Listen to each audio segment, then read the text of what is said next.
Hello everyone, I'm Kunal Sodhani from Global Trading Center, Shinhan Bank India, and we are here with understanding what's happening with the global markets and also understanding the cues from the domestic elements as well. But first of all, happy Dhanteras to everyone and wishing you a very happy Diwali in advance as well. Hope you have a great one. Starting with domestic factors, if we talk about the flows, this flows for the month of October has been quite weak, particularly from the equities front. An outflow to the tune of almost around 89,000 crores, and from debt, almost around 4,500 crores of outflows. Even if we talk about the entire 2024, now the inflows from the equity side is only around 12,000 crores for 2024, while the inflows from the debt side has been very good to the tune of 1,05,000 crores roughly. If we talk about the FX reserve, they're standing around $688 billion. We have this revaluation also because the revaluation reserves have gone, the calculation has been to a tune which is pushing the $2 billion lower as compared to the $690 billion last year of FX reserves. While also, if we talk about the global cues, understanding what's important to watch out is obviously the US presidential elections to be held on November 5th, where obviously it's a tight race between Donald Trump and Harris. There has been swings. Initially, it was Kamala Harris who was leading against Donald Trump, but there are certain polls which are now indicating a lead by Donald Trump also. Now, this is a reflection also in the dollar index. So, if we see the dollar index did try to move around 104.70 odd levels, but then now it's cooling around that 104 mark or near that mark.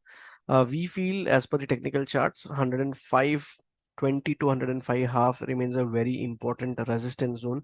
It may not be that easy to break. While on the hindsight, irrespective if we are still being above the 200-day moving average, that is above 104, we still see a cool off towards 103.20 levels. That's from the dollar index perspective. And if we talk about Brent crude prices, we have been seeing obviously geopolitical issues are still creeping up. There have been attacks even last week by, or maybe on Saturday to be very precise, by Israel, but not much of an impact was seen on the Brent crude prices. On the contrary, it dipped by almost around 5%. The reason being the oil facilities or nuclear facilities are the major areas of Iran which were obviously not targeted, and thus it was mild attack that was considered by the market just for the sake of being active. So thus oil prices just cooled off towards $71.5 per barrel. On the charts, $69.5 per barrel acts as a very crucial support. In case if we see a break, then we see levels testing around $65 per barrel. Otherwise, the consolidation between $69 per barrel to $78 per barrel may continue for some more time. If you see the euro dollar pair, it did go below 1.08 levels, couldn't survive much. So I think it remains a very good trade of holding with 1.0720 as a good stop or a decent stop there, and for a target of maybe 1.0920, 1.0950. While if we talk about the GBP dollar pair, we have seen cues from the speakers where it's a mixed bag, where there are few economists who have been of the opinion that there can be an aggressive 50 basis hike as well in the coming two policies, while there are of the other views where too much aggressiveness is not required. So again, it's a questionable thing, but we anticipate a rate cut from the Bank of England as well.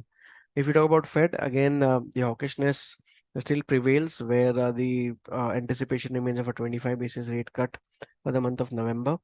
Uh, Presidential elections remains key as obviously determine a lot of fiscal policies from that front, which we already discussed. Overall, when we go to dollar rupee pair, we are seeing that it's trading in a very thin range or a very narrow range of maybe 84.06 to 84.09 odd levels. Maybe a 3 paisa range is what we are eyeing, but the NDF highs of 83.15, my bad, 84.15 remains very important to watch out, because if that level touches or breaches, then obviously we can see a rally towards 84.50 also. While on the contrary side, if we see a below closing or closing maybe between 83.90 or 84, then the consolidation phase may start again between 83.80 to 84.10. So that's all from my side, friends. Thank you so much for your time. Wishing you very happy Diwali in advance once again, and have a good one. Thank you.